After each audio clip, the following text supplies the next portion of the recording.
Good day, all. Hello. How is everybody? Oh, excuse me while I get comfy with my very pregnant belly. Welcome. Hello. I have some really, I think, powerful transmission to share with you today. Having been someone who's had a lot of medical stuff go on in my life, been in and out of hospitals a lot, either that for myself or for my family members, and been in support of that. There's something that happens in a medical space that I think is so super important because we don't speak up. And I know that from my own personal experience, I have spent so many times doing things that I haven't really wanted to, things that I haven't particularly consented to. I've been in experiences where I haven't really agreed or thought that it was the best modality moving forward when it comes to hospital visits or with doctors, and I've just kept my mouth shut. And I'm really wondering here how many people have had this experience whereby the doctor gives you advice, you feel within your body that it's wrong. You know that that's not where you're going, or you know, something's happened on the flip side of that. You might have felt like in a medical setting, your doctor is not giving you the right advice, that you said something's wrong and they've gone, no, you're fine. How often does this happen? I'd love for you to give me a thumbs up, shout out, leave a comment. How often has this happened to you whereby you have an experience where you think that something's wrong and your doctor doesn't believe you? How often has that happened? I think everybody has had stories like this, particularly as women as well. I think that we have the experience of like, no, medically something's wrong. You know, I bled for 3 out of 4 weeks for 12 years.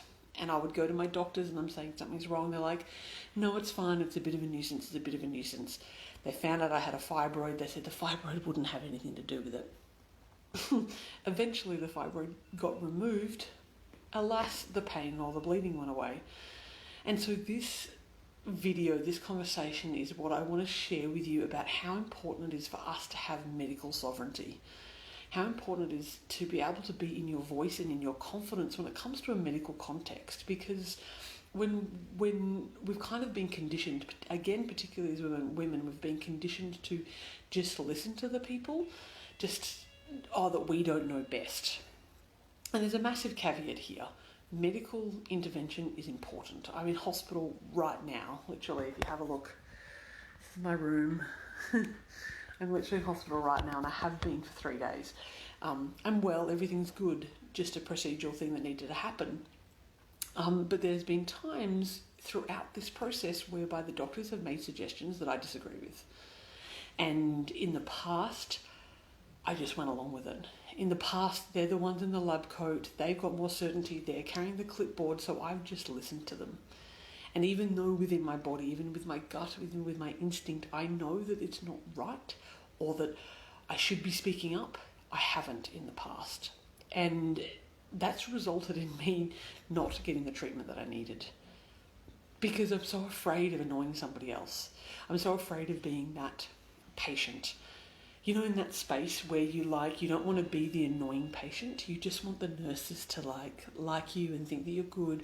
You don't want to rock the boat. You don't want to stir the ship. You just want to keep the peace. This is people pleasing. I've done it my whole life. And in a medical context, it becomes really important because we know our bodies. Particularly if you have a medical condition, you know your body.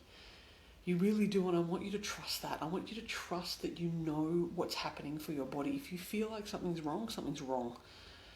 Okay, if you feel like that mode of treatment is not accurate for you, speak up about it. This is so important, and it's going to take a whole bunch of courage in order to do it. And I appreciate that it's not something that just, boom, happens overnight. But I want you to know that you are a sovereign being. That nobody can make you do anything. If you refuse treatment and if the doctors say that you're mad because of it and you have to sign a waiver, then do what you have to do. This is not me hanging shit on the medical world because I think it's amazing. I'm a type 1 diabetic and I'm kept alive because of medicine. What this conversation is about is understanding that you have to work in conjunction with medicine. Yeah, your intuition is valid. Your experience is valid. How you know your body to be, how you know your experience is true and valid for you. And the more that you understand your body, the more that you've listened to your body, the more experience you have in that. But if you have a condition like me, diabetes, for 11 years, and I've got some doctor who's just met me giving me advice about something, well, I have the lived experience. I'm the one who's experienced the condition that I have for my whole life. So yes, they have read it in a textbook. Yes, they have studied it. So have I, because I've lived it every day of my life. So I want you to know that you have the power within you to be able to say no, to say yes, to speak up. It's happened on several occasions. I've refused infusions 3 times while I've been here.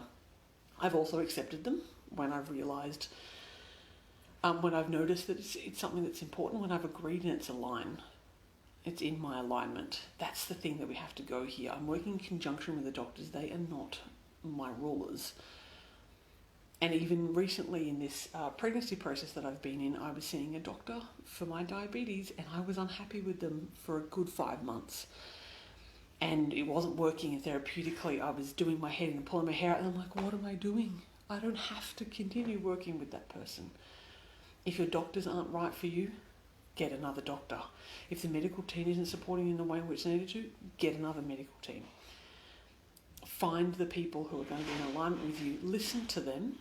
Take on board their advice. They are medically trained. It's a very good thing. Work in conjunction with them. If they're not willing to work with you and it's just a dictatorship telling you what you should do at every single moment and every time, find someone else. If it doesn't make you feel comfortable in yourself, find a new team. It's okay. It is totally okay, and you have every single right within yourself to make your decisions in conjunction with. You're not the boss, they're not the boss, but ultimately what it comes down to is that it is your body. You have to live with the consequences. This has happened in several different aspects in my life where I'm not sure if I've shared this with you at some point, but I lost my brother to a brain tumour about 11 years ago. I'm live. No, I don't want a tea or coffee. Okay, thank you. That's great. Okay. Thank you very much. No problem. Cheese and crackers delivered to me. But I lost my brother 11 years ago to a brain tumour. And when we were in the hospital, I was only young and the doctors are like, nah, he'll be right. He's fine. It was over Christmas. They're like, we won't do an operation. There won't be enough staff on. Let's just wait till after Christmas. He'll be good. Once the New Year's back, everything will be fine. He died on the 9th of January. And it's not to say that he wasn't going to die anyway, but the reality is that at the time I felt really strongly that we needed to get more opinions. I was only in my 20s, so I didn't, and I didn't know. And I think there's a residue part of me that kind of wishes that, he at least would have found out, gone to a different doctor, gone to a different hospital, get some more advice. I feel like he probably still would have passed considering the condition that he was in. But knowing that I have done everything, knowing that I have stood up for myself, that's what builds us. And I've had many experiences like that with my dear little nephew who was born with half a heart. I've had a lot of experience in hospital where I've kept quiet. And I've had a lot of experience in hospital whereby if you speak your mind, they got to listen. So I wish this for you. I wish that, when it comes to your health, trust yourself, trust your body, trust that you actually know what's right for you. Work in conjunction with the doctors, work in conjunction with your medical team, and also believe in your voice. If you feel like something's wrong, there is. Follow up on that. You are intuitively guided. You are intuitively in your body. And the closer that the more better your relationship is with you, the better it's going to be in terms of your intuition. You're going to know. Trust you. Trust that. And you'll have a much better experience of actually going through the medical field, going through the space that is medicine. I hope this has been helpful to you. Big love to you. Shit's getting really real in terms of this little human growing inside of me. So who knows when I'll see you next. Au revoir.